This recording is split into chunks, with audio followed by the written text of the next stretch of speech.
नमस्कार दोस्तों, आपको हमारे चैनल एनालिसिस साइंस में स्वागत किया जाता है। अगर आप हमारे चैनल पर पहली बार हैं तो चैनल को सब्सक्राइब करें, वीडियो को लाइक शेयर कमेंट जरूर करें। चलिए वीडियो को शुरू करते हैं। हमने यहाँ पर बीएससी थर्ड सेमेस्टर का फिजिक्स का लेक्चर शुरू किया था, अर्थात electromagnetic theory and modern optics का यहाँ पर हमने लेक्चर शुरू किया था, जिसमें ऑलरेडी हमने यहाँ पर 6 लेक्चर पढ़ चुके हैं। आज हमारा यहाँ पर 7वां लेक्चर है। यहाँ पर 7वें लेक्चर में हम यूनिट फर्स्ट में हमने यहाँ पर जो है ऑलरेडी यहाँ पर तीन या चार लेक्चर पढ़े थे, जिसमें से आज हम यहाँ पर चैप्टर नंबर 3 यूनिट फर्स्ट में जो है यहाँ पर 2 ही चैप्टर थे, और यूनिट यहाँ पर सेकेंड में सिर्फ एक ही चैप्टर है, मैग्नेटोस्टैटिक्स, जिससे क्वेश्चन से जो है बहुत ही आते हैं पेपर में। हमने इसके पहले जो यहाँ पर यूनिट सेकेंड का very short answer type question के बारे में पढ़ लिया था। आज हम यहाँ से शॉर्ट आंसर टाइप के क्वेश्चन के बारे में पढ़ेंगे, अर्थात 9 नंबर के क्वेश्चन जो है यहाँ से एक क्वेश्चन जो है हर बार पेपर में आते हैं। तो चलिए इसी क्वेश्चन को हम यहाँ पर लगाएंगे। तो चलिए यहाँ से हम शुरू करते हैं। देखिए यहाँ पर चैप्टर यहाँ देखिए शॉर्ट आंसर टाइप क्वेश्चन लघु उत्तरीय प्रश्न है। तो चलिए वीडियो को अब यहाँ से हम शुरू करते हैं, जिसमें से पहला क्वेश्चन है, what is the Fleming left hand rule. यहाँ पर कह रहा है फ्लेमिंग का जो वाम हस्त नियम क्या है, इसके बारे में लिखना है। तो आंसर में हो जाएगा फ्लेमिंग लेफ्ट हैंड रूल। तो द डायरेक्शन ऑफ फोर्स, देखिए direction of force current carrying conductor placed in a magnetic field is perpendicular to, यहाँ पर perpendicular to both of current and the field can be found किया जाता है left hand rule से। तो यहाँ पर जो है डायरेक्शन ऑफ फोर्स, यहाँ पर जो है बल की दिशा और करंट कैरिंग, यहाँ पर जो है बल की दिशा और धारा की दिशा और चुंबकीय क्षेत्र की दिशा जो है सभी एक दूसरे के परपेंडिकुलर हो जाएं, तो देन तब जो है यहाँ पर एक नियम यहाँ से प्रारूप प्रस्तुत किया गया, जिसी को हम फ्लेमिंग लेफ्ट हैंड रूल कहेंगे। तो चलिए यहाँ पर देखिए यही लिखा गया है। तो देखिए चुंबकीय क्षेत्र के में रखे धारावाही चालक पर यदि लगने वाला बल धारा क्षेत्र दोनों सभी जो है लंबवत हो जाए, तो इसकी दिशा में फ्लेमिंग ने क्या किया, एक वाम हस्त नियम प्रस्तुत किया, उसी को हम फ्लेमिंग का वाम हस्त नियम कहते हैं। तो देखिए नियम क्या है, यहाँ पर नियम है यदि फोर्स फिंगर, यहाँ पर force finger middle finger, force finger मतलब होता है तर्जनी, मिडिल फिंगर मतलब मध्यमा, एंड थंब ऑफ लेफ्ट, यहाँ पर जो है थंब ऑफ लेफ्ट का जो थंब अर्थात लेफ्ट का बायां का अंगूठा, यहाँ पर बायां अंगूठा आर स्ट्रेच्ड हो जाए। देखिए लेफ्ट हैंड यहाँ पर आर सभी स्ट्रेच्ड हो जाए mutually at a right angle to one another. यहाँ पर कह रहा है जो फोर्स फिंगर मिडिल फिंगर और यहाँ पर लेफ्ट हैंड यहाँ पर थंब सभी जो है एक दूसरे के यहाँ पर अविलंबित हो जाएं। देन दैट जो फोर्स फिंगर होगा यहाँ पर डायरेक्शन ऑफ मैग्नेटिक फील्ड्स, यहाँ पर जो तर्जनी होगा वह डायरेक्शन ऑफ यहाँ चुंबकीय क्षेत्र की दिशा को दिखाएगा, डायरेक्शन ऑफ मैग्नेटिक फील्ड, और यहाँ पर जो मिडिल फिंगर होगा वह डायरेक्शन ऑफ करंट वह धारा की दिशा को दिखाएगा, अर्थात मध्यमा जो है यहाँ पर धारा की दिशा को प्रदर्शित करेगा। Then the thumb will be point on a direction of force, और यहाँ पर जो अंगूठा होगा लेफ्ट का वह डायरेक्शन ऑफ फोर्स बल की दिशा को प्रदर्शित करेगा। तो इसी को हम यहाँ पर फ्लेमिंग के वामहस्त नियम कहते हैं। देखिए हिंदी में भी यही लिखा गया है, यदि हम अपने बाएं हाथ की तर्जनी, देखिए बाएं हाथ की तर्जनी मध्यमा तथा अंगूठे को परस्पर एक दूसरे के लंबवत इस प्रकार फैलाएं कि जो तर्जनी चुंबकीय क्षेत्र की दिशा हो जाएगी, यहाँ पर मध्यमा जो है यहाँ पर वैद्युत धारा की दिशा में, अंगूठा जो है चालक पर लगने वाले बल की दिशा को यहाँ पर प्रदर्शित करता है या इंगित करता है। तो उसी को हम फ्लेमिंग का वामहस्त नियम कहते हैं। तो चलिए यहाँ से फ्लेमिंग का वामहस्त नियम यही है। अब यहाँ से क्वेश्चन नंबर दूसरा, यह क्वेश्चन जो है मोस्ट इम्पॉर्टेंट है, कई बार हाजिर है कि यूजिंग कीजिए बायो सेवर्ट लॉ को। हमें यहाँ पर बायो सेवर्ट लॉ को यूज करना है और साथ ही साथ दिखाना है कि so that divergence of magnetic induction B जो वाइनसेस हो जाता है, आकाश चुंबकीय प्रेरण का जो बी वेक्टर बी होगा उसका यदि हम डिवर्जेंस लेते हैं तो वह शून्य के इक्वल हो जाता है। इंडक्शन बी जो वाइनसेस हो जाता है, डिवर्जेंस वह शून्य होता है।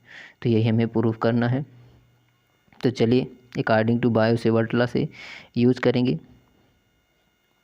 अकॉर्डिंग टू बायो सेवर्ट का फार्मूला होता है यहाँ पर vector B equal to mu I upon 4 pi integration sine theta बटा R square into D L होता है।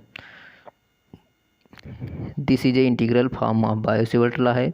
यदि हम इसका मैग्नीट्यूड निकालेंगे और साथ ही साथ इसका डिवर्जेंस लेंगे तो यहाँ पर इस इक्वेशन को लिखा जा सकता है कि यहाँ पर देखिए इस इक्वेशन को लिखा जाए म्यू नॉट आई अपान 4 पाई और यहाँ पर इंटीग्रेशन यहाँ पर हो जाएगा dl क्रॉस r बटा आर क्यूब, इस तरह भी लिखा जा सकता है। तो यह भी इसका जो है फार्मूला होता है। यदि इसका मैग्नीट्यूड से निकालेंगे देन अब इसी मैग्नीट्यूड से यदि हम इसका डिवर्जेंस लेंगे, यदि हम इसका डिवर्जेंस लेंगे तो डिवर्जेंस वेक्टर बी हो जाएगा। आगे यहाँ पर म्यू नॉट अब आई अपान 4p इंटीग्रेशन डिवर्जेंस, यहाँ से डिवर्जेंस लग जाएगा, इसमें सिर्फ डिवर्जेंस dl क्रॉस r बटा आर क्यूब हो जाएगा। इसी को हम इक्वेशन नंबर फर्स्ट मान लेंगे।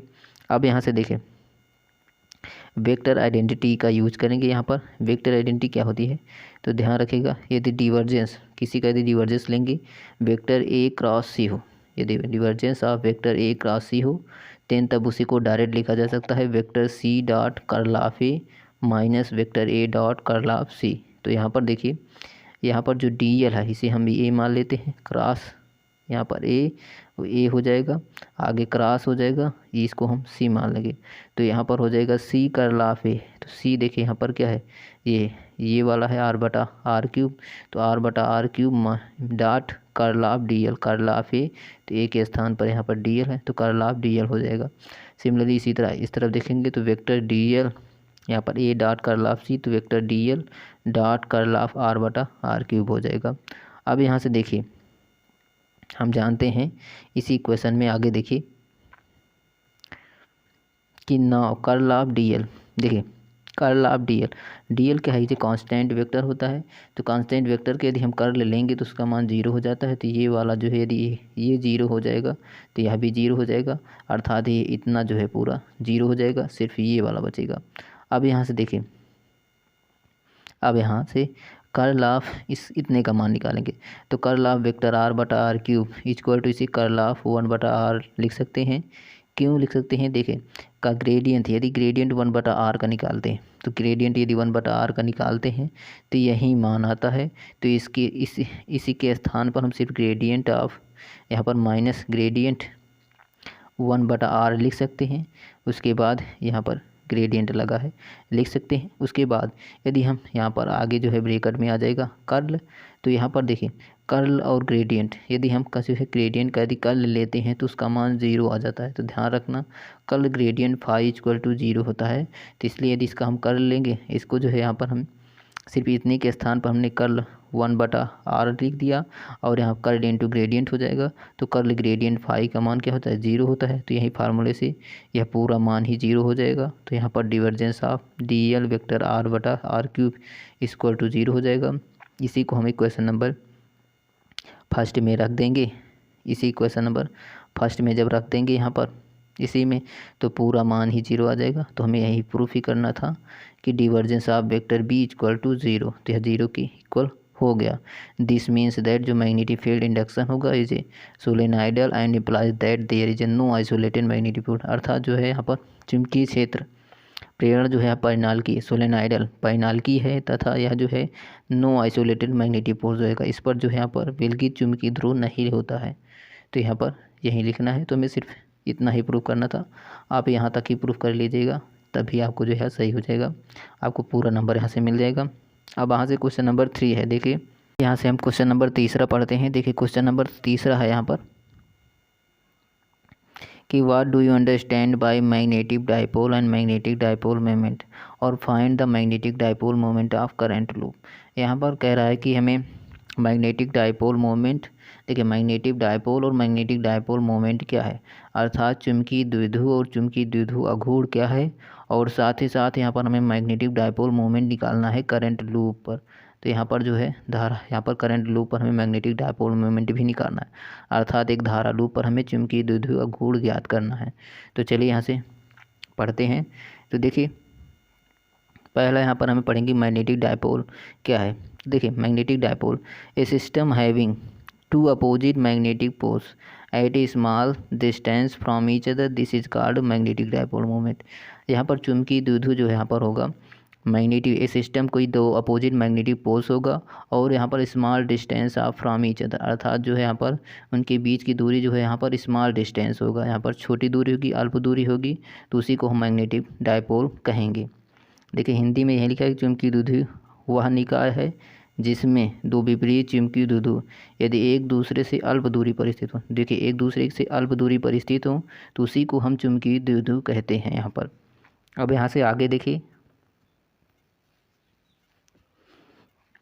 इसका एग्जाम्पल यहाँ पर हम पढ़ेंगे तो क्या हो जाएगा। देखिए, it's is characteristic property is that when यदि प्रेस्ड किया जाता है एक्सटर्नल मैग्नेटिक फोर्स, यहाँ पर जो है बाह्य चुंबकीय क्षेत्र लगाएंगे तो its experience torque and hence sets of practical direction compass needle. तो यहाँ पर जो है डायरेक्ट इसका आप एग्जाम्पल लिख देंगे, कंपास नीडल होगा, बार मैग्नेट्स हो जाएगा, currents loops, carrying current coil हो जाएगा, और सोलेनाइड्स। इस सभी यही सभी जो है इसका उदाहरण होते हैं चुंबकीय द्विध्रुव आघूर्ण के, चुंबकीय द्विध्रुव के। अब यहाँ से देखिए आगे हम क्वेश्चन पढ़ेंगे। यहाँ पर मैग्नेटिक डायपोल मोमेंट क्या है। ये मैग्नेटिक डायपोल इज करेक्टराइज किया जाता है बाई ए मैग्नेटिक मोमेंट पर, जिसे आर इसे हम इसी मैग्नेटिक मोमेंट को हम मैग्नेटिक डायपोल मोमेंट कहेंगे। तो यहाँ पर जो पी एम होगा उसी को हम यहाँ पर देखिए वेक्टर पी एम जो है यही होता है मैग्नेटिक डायपोल मोमेंट। अब यहाँ से आगे टाउ इज, मान लीजिए कोई टार क्यूब है experience by dipole in external magnetic field पर, देन तब मैग्नेटिक मोमेंट क्या हो जाएगा, देन तब मैग्नेटिक मोमेंट हो जाएगा यहाँ पर tau.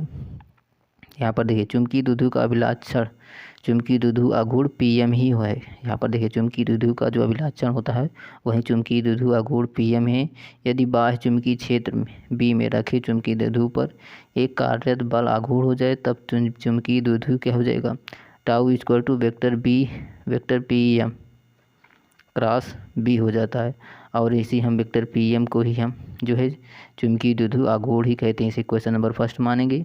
The magnitude of torque, यदि इसका मैग्नीट्यूड ले लेंगे, यदि इसका मैग्नीट्यूड ले लेंगे तो हमें टाउ इक्वल टू यहाँ पर P M B sine theta आ जाता है। यहाँ पर बी साइन थीटा होता है, जहाँ पर थीटा क्या होता है, एंगल बिटवीन यहाँ पर वेक्टर पी एम एंड यहाँ पर वेक्टर बी के बीच में जो एंगल बचेगा उसी को एंगल बनता है, उसी को यहाँ पर थीटा कहेंगे। तो यहाँ पर आगे यहीं से क्वेश्चन नंबर हम सेकेंड मान लेंगे।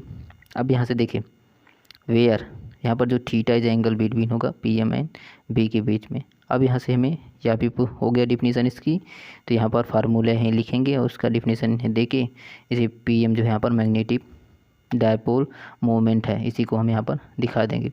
अब यहाँ से तीसरा, इसी में से तीसरा क्वेश्चन था कि मैग्नेटिक डायपोल मोमेंट निकालना है करंट लूप पर। हम यहाँ पर जो है धारा लूप पर चुंबकीय द्विध्रुव आघूर्ण कैसे ज्ञात करेंगे।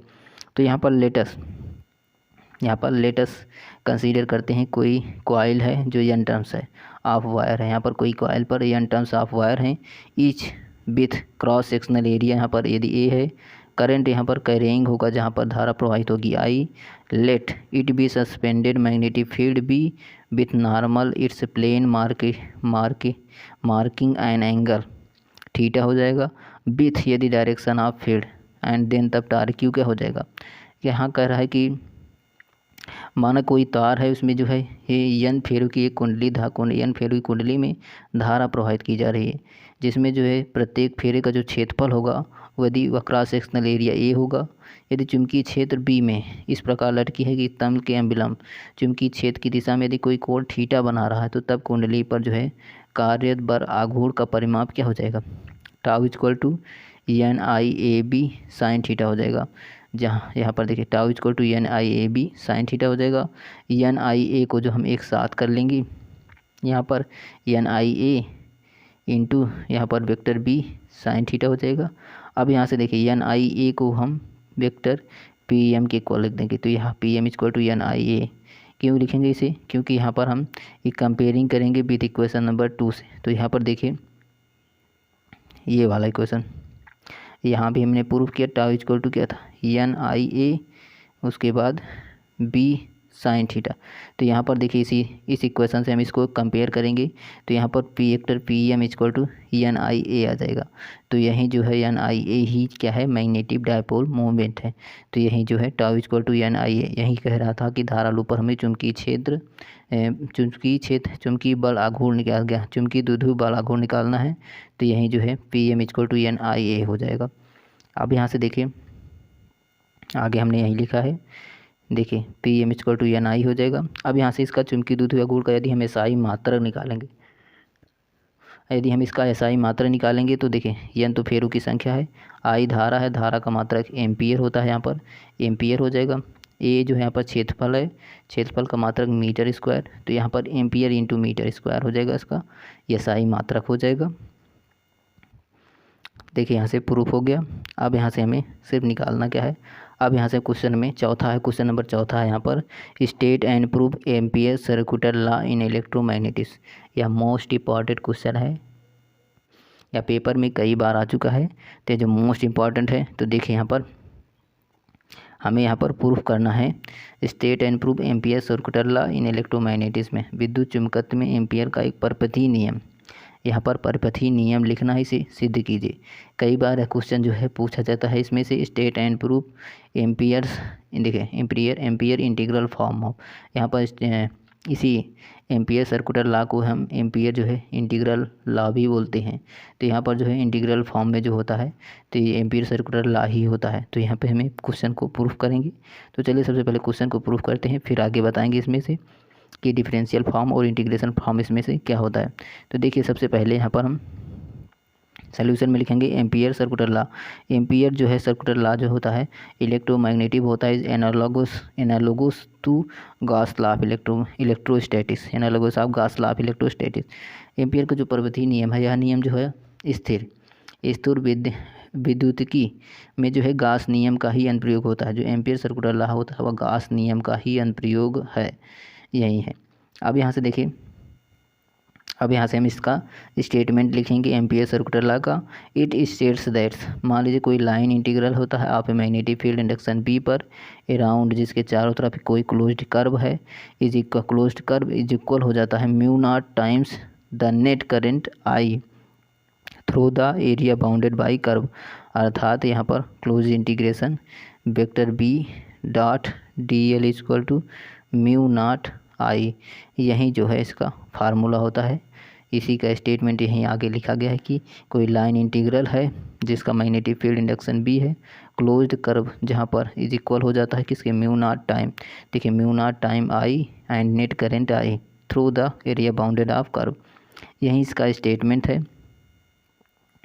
देखिए हिंदी में यही लिखा गया है कि चुंबकीय क्षेत्र प्रेरण पर किसी बंद वक्र में, यहाँ पर क्लोज्ड कर्व पर के लिए रेखा के समांतर close integration vector B dot D L वक्र द्वारा घेरे गए क्षेत्रफल से होकर के प्रवाहित नेट धारा का जो है म्यू नॉट गुना होता है। तो यहाँ पर जो है वेक्टर बी, जो यहाँ पर vector B dot D L जो है यहाँ पर म्यू नॉट धारा का म्यू नॉट गुना होता है, तो ये म्यू नॉट गुना है यहाँ पर। और यहाँ पर जो म्यू नॉट है, अब ध्यान देखिएगा, यहाँ पर जो म्यू नॉट है वह परमिटिविटी ऑफ फ्री स्पेस है, जहाँ एक कांस्टेंट है, यहाँ एक नियतांक होता है जो है जो निर्वात में जो है चुंबकशीलता होती है। म्यू नॉट क्या है, निर्वात की चुंबकशीलता है। तो चलिए यहाँ पर सिर्फ स्टेटमेंट में आपको जो है ये वाला स्टेटमेंट लिखेंगे और ये फार्मूला लिख देंगे, बस आपका स्टेटमेंट हो जाएगा। अब इसी को हम प्रूफ कैसे करेंगे, देखिए इसका प्रूफ बहुत ही आसान है, आपको बस यहाँ से ध्यान देखना है, आप ध्यान देकर वीडियो देखना है। तो देखिए लेटस कंसीडर किया जाता है, मान लीजिए कोई long state conductor carrying current I जो परपेंडिकुलर हो जाता है पेज ऑफ डायरेक्टेड आउटवर्ड। यहाँ पर कह रहा है कि मान लीजिए कोई कागज़ के लंबवत एक सीधे चालक पर स्टेट कंडक्टर पर यहाँ पर सीधे चालक पर धारा विद्युत धारा आई प्रवाहित की जा रही है डायरेक्टेड आउटवर्ड। तो यहाँ पर देखिए नीचे से ऊपर की ओर प्रवाहित हो रही है। देन तब आगे देखिए, यहाँ से देखिए फिगर्स देखिए, यहाँ पर ये फिगर है, यदि धारा यहाँ से आई से प्रवाहित हो रही है और यह सर्कल है यहाँ पर, और सर्कल का जो यहाँ पर त्रिज्या दिए गए, यहाँ पर वेक्टर आर है और यहाँ पर जो है वेक्टर बी चुंबकीय क्षेत्र है, धारा आई है, टी एल है यहाँ पर। अब यहाँ से देखिए इसी में अकॉर्डिंग टू बायो-सेवर्ट लॉ, अब यहाँ से हम बायो-सेवर्ट लॉ का यूज करेंगे। द मैग्नेटिव, देखिए magnitude of magnetic induction at a distance of R हो जाए इट इज़ गिवन। तो यहाँ बायो-सेवर्ट लॉ के अनुसार तार यदि ये आर दूरी पर चुंबकीय क्षेत्र प्रेरण बी का परिणाम जो है इतना होता है। यह डायरेक्ट फार्मूला है, आप डायरेक्ट इसे फार्मूला लिख देंगे कि अकॉर्डिंग टू बायो-सेवर्ट लॉ से B equal to vector B equal to mu naught upon 2 pi I upon R, इसे क्वेश्चन नंबर फर्स्ट मान लेंगे। अब यहाँ से देखिए इसे क्वेश्चन नंबर फर्स्ट मानेंगे। एंड अब यहाँ से देखिए इसी में direction is a tangent of circle. देखिए सर्कल का यहाँ पर रेडियस आर है, सेंटर आने है वायर से। फील्ड भी यहाँ पर जो कांस्टेंट हो जाएगा, magnitude of at all points of circle. यहाँ पर जो चुंबकीय क्षेत्र होगा सर्कल के सभी पॉइंट पर जो है यहाँ पर उसका मान जो है यहाँ पर सेम होगा। एंड इट्स पैरेलल हो जाएगा सर्कल एलिमेंट। यहाँ पर जो एलिमेंट डी एल क्या है, एक सर्कल एलिमेंट है। अब यहाँ से देखिए इसी में लिखा गया है कि यदि बी की दिशा त्रिज्या आर की उस वृत्त के स्पर्शिकी है जिसका केंद्र तार पर बी का परिणाम इस वृत्त के प्रत्येक बिंदु पर एक ही है। तो यहाँ पर जो है कांस्टेंट होगा, एक ही है, तथा इसकी दिशा यदि बिंदु पर अल्पांश डी एल हो जाए के साथ समांतर हो तो चुंबकीय क्षेत्र प्रेरण रेखा का जो समाकलन हो जाएगा यह इसी के इक्वल हो जाएगा। तो यहाँ पर closed integration vector B dot D L हो जाएगा। और यहाँ पर हम सेम इसे ऐसे लिखेंगे, उसके बाद यहाँ से बी को बाहर करेंगे, क्लोज इंटीग्रेशन डी एल हो जाएगा। अब यहाँ से क्लोज इंटीग्रेशन डी एल क्या है, यहाँ पर ए देखिए सरकमफ्रेंस, यहाँ पर सर्कल का सरकमफ्रेंस है अर्थात वृत्त की परिधि है। तो वृत्त की परिधि क्या होती है, 2 पाई आर। यहाँ पर त्रिज्या कैपिटल आर था तो इसलिए 2 पाई कैपिटल आर हो जाएगा। तो यहाँ पर 2 पाई आर, इसी के स्थान पर हम 2 पाई आर रख देंगे। तो इसलिए वेक्टर यहाँ पर बी इंटू 2 पाई आर प्राप्त हो जाएगा। इसी को हम यहाँ पर नोट कर लेंगे। अब यहाँ से देखिए 2 पाई आर हो गया। अभी हमने यहाँ पर जो है बायो-सेवर्ट लॉ के नियम के अनुसार वेक्टर बी इक्वल टू क्या निकाला था, mu naught upon 2 pi into I upon R. इसी को यहाँ पर हम पुट कर देंगे, इसी इक्वेशन नंबर इसी में यहाँ पर हम पुट करेंगे तो हमें सिमिलरली प्राप्त क्या हो जाएगा, देखिए सब्स्टिट्यूटिंग द वैल्यू ऑफ, यहाँ पर हम पुट करेंगे तो close integration vector B dot D L equal to हो जाएगा म्यू नॉट अपान 2 पाई हो जाएगा I upon R into 2 pi R. तो यहाँ पर बी था, बी के स्थान पर सिर्फ इतना मान हमने रख दिया है बायो-सेवर्ट लॉ के अनुसार। अब यहाँ से देखिए इसी में 2 पाई आर से 2 पाई आर कैंसिल हो जाएगा और हमें म्यू नॉट अपान आई, तो यही हमें प्रूफ ही करना था। तो ध्यान से देखिए क्लोज इंटीग्रेशन बी अपान डी एल इंटू आई, देखिए यहाँ पर ये यही प्रूफ ही करना था, ये हमने प्रूफ कर लिया है। तो ध्यान देखिए यह प्रूफ हो चुका है। देखिए यहाँ पर यह प्रूफ हो गया है। हमें यहाँ पर थस इस प्रकार इन close integration vector B D L क्या है, mu naught times of current हो गया। देखिए mu naught times of current, I current है through the area bounded of circle, this is a ampere law. तो यहाँ देखिए अभी हमने जो प्रूफ किया जो है एम्पियर लॉ होता है, तो यहाँ पर हमें ampere circular law state and proof पूछा था, लेकिन कई बार क्वेश्चन पूछा जाता है तो घुमा के इसी तरह क्वेश्चन पूछा है। यहाँ पर स्टेट एंड प्रूफ कीजिए ampere law in integral form में, तो यहाँ एम्पियर लॉ जो है इंटीग्रल फॉर्म में है। अभी इसी के बाद हम यहाँ पर ampere law of differential form में भी पढ़ेंगे। तो यह जो है एम्पियर जो है इंटीग्रल लॉ होता है, देखिए इंटीग्रल लॉ होता है, ampere law in integral form यही होता है। तो यह क्वेश्चन कई बार जो है क्वेश्चन पूछ लेता है कि एम्पियर लॉ इन, यहाँ पर प्रूफ स्टेट एंड प्रूफ कीजिए जो है ampere law in integral form, तो यहीं आप इसे प्रूफ कर देंगे एम्पियर सर्कुलर लॉ को ही। तो चलिए यहाँ से हम आगे क्वेश्चन पढ़ते हैं। 5वां क्वेश्चन है यहाँ पर, prove that the curl of magnetic field is equal हो जाता है mu naught times of current density. अर्थात कह रहा है कर्ल ऑफ मैग्नेटिक फील्ड जो होता है वह इज इक्वल हो जाएगा mu naught times of current density. ये आर, इसी को हम पढ़ते हैं कि डेराइव कीजिए ampere law in A form, अर्थात यहाँ पर कर्ल डेल क्रॉस बी जो है इज इक्वल हो जाता है mu naught times of current density मान लेते हैं जे है। तो यहाँ पर जो है यही हमें प्रूफ करना है। तो यह जो है यही देख लीजिए, यह जो है ये एम्पियर लॉ का इंटीग्रल फॉर्म हमने पढ़ लिया था, तो यह डिफरेंशियल फॉर्म है। तो यही है डिफरेंशियल फॉर्म जो है कर्ल ऑफ जो है मैग्नेटिक फील्ड इज इक्वल हो जाता है म्यू नॉट अपान जे, म्यू नॉट इंटू जे जहाँ पर करंट डेंसिटी है। तो यही होता है ampere law of differential form, इसी को हम प्रूफ करेंगे। तो चलिए, और यहाँ पर जो है वेक्टर बी तो मैग्नेटिक फील्ड है, म्यू नॉट जो है यहाँ पर चुंबकीय क्षेत्र का, यहाँ पर चुंबकीय क्षेत्र का चुंबकशीलता है, और जे तो करंट डेंसिटी है यहाँ पर। तो चलिए प्रूफ करते हैं। अब यहाँ से देखिए डायरेक्ट यूज करेंगे ampere law in differential form को प्रूव करना है। तो यहाँ पर एम्पियर इंटीग्रल लॉ डायरेक्ट यहाँ पर हम लिखेंगे close integration vector B dot D L equal to mu naught upon I. तो यहाँ पर हम इसे क्वेश्चन नंबर फर्स्ट मान लेंगे। हम यहाँ पर क्लोज इंटीग्रेशन देखिए एम्पियर लॉ का इंटीग्रल फॉर्म डायरेक्ट यूज करेंगे, इसे क्वेश्चन नंबर हम फर्स्ट मान लेंगे। अब यहाँ से देखिए इंटीग्रल फॉर्म का जो है यहाँ पर स्टेटमेंट क्या था, अभी लिखा था the statement line integral of magnetic field around the closed curve is equal हो जाता है mu naught times of net current. तो ये mu naught times of net current across the area bounded by the curve हो जाता है। This is ampere law in a circular या और इसी को हम इंटीग्रल फॉर्म बोलते हैं। तो यहाँ पर हमने इस इक्वेशन का डायरेक्ट लिख लेंगे कि एम्पियर सर्कुलर लॉ या एम्पिरियल इंटीग्रल लॉ। देखिए इसी को इक्वेशन को लिखेंगे और डायरेक्ट इसे इक्वेशन नंबर फर्स्ट मान लेंगे। अब यहाँ से देखिए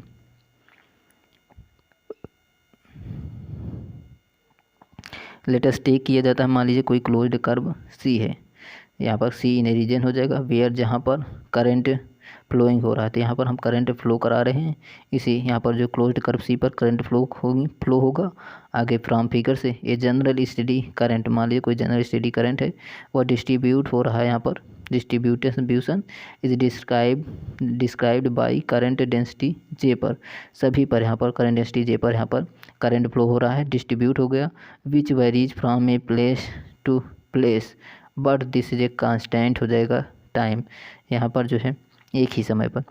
द टोटल करंट आई, यहाँ पर द टोटल करंट का I enclosed by the C is a flux of J हो जाएगा through the surface of S bounded by and C हो जाएगा।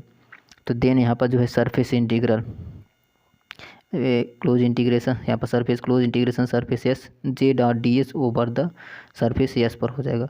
अर्थात यहाँ पर जो है आई इज इक्वल, यहाँ पर आई इज इक्वल आ जाएगा क्लोज इंटीग्रेशन सरफेस, यहाँ पर सरफेस इंटीग्रेशन इनटू यहाँ पर J dot D S, I is equal to यहीं आ जाएगा।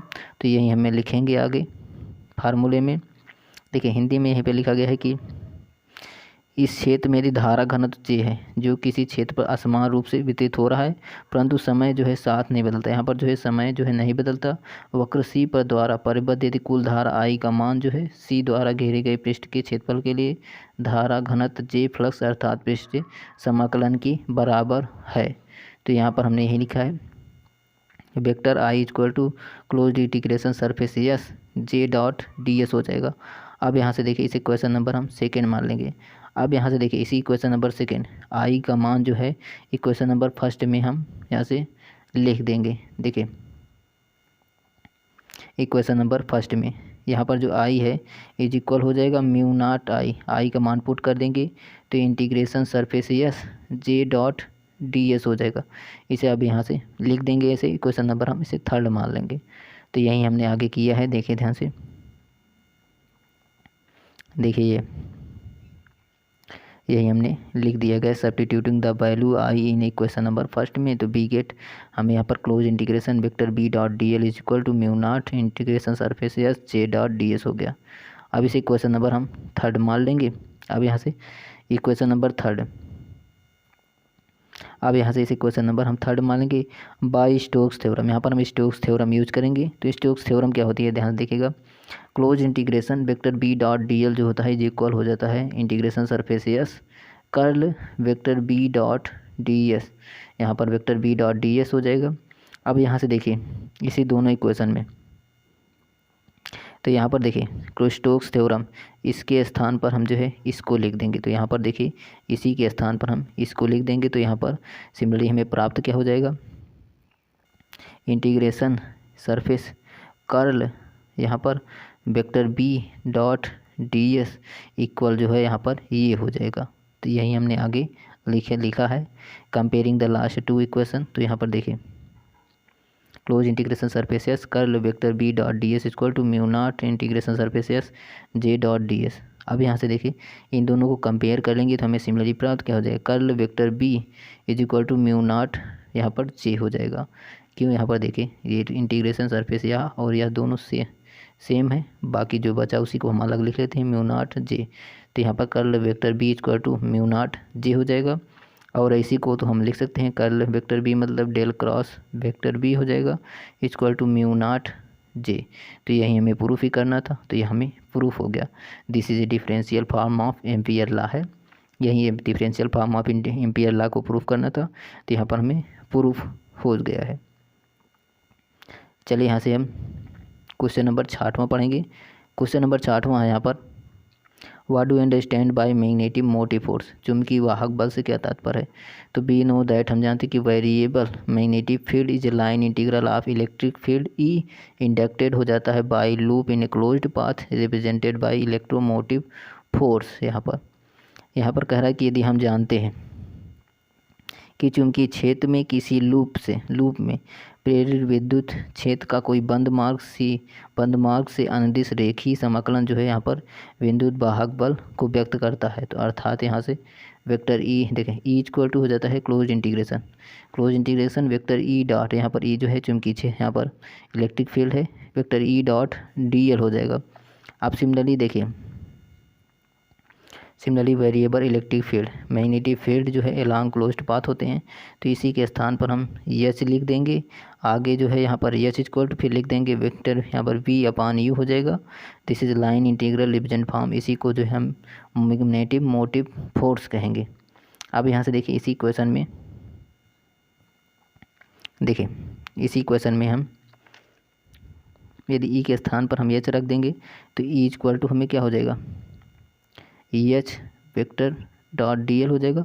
अब यहाँ से फिर से ई इक्वल टू हो जाएगा, ई एच के स्थान पर क्या रख देंगे, बी अपान म्यू, तो बी अपान म्यू हो जाएगा इंटू डी एल हो जाएगा। अब यही इक्वेशन ही क्या है, इलेक्ट्रोमोटिव फोर्स होता है, तो इसी को यहाँ पर लिख देंगे। देखिए मैग्नेटिक मोटिव फोर्स होता है, सॉरी मैग्नेटो मोटिव फोर्स हो जाएगा। तो यहीं देखिए M F equal to close integration vector H dot D L, H का मान यहाँ पर बी अपान म्यू रख देंगे इंटू डी एल।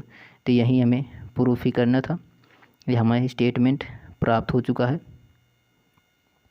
तो यह हमें इसी को मैग्नेटिक मोटिव फोर्स कहेंगे।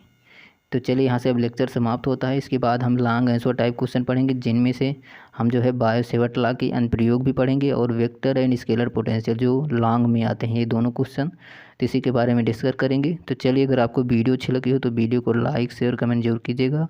चैनल पर पहली बार हैं तो चैनल को सब्सक्राइब कीजिएगा। यदि आप इसका पीडीएफ चाहते हैं तो डिस्क्रिप्शन में लिंक दिया गया है, आप वहां से जा कर के जो है पीडीएफ को प्राप्त कर सकते हैं। आप टेलीग्राम से भी आप उसे पीडीएफ को प्राप्त कर सकते हैं। तो चलिए, थैंक्स फॉर वाचिंग।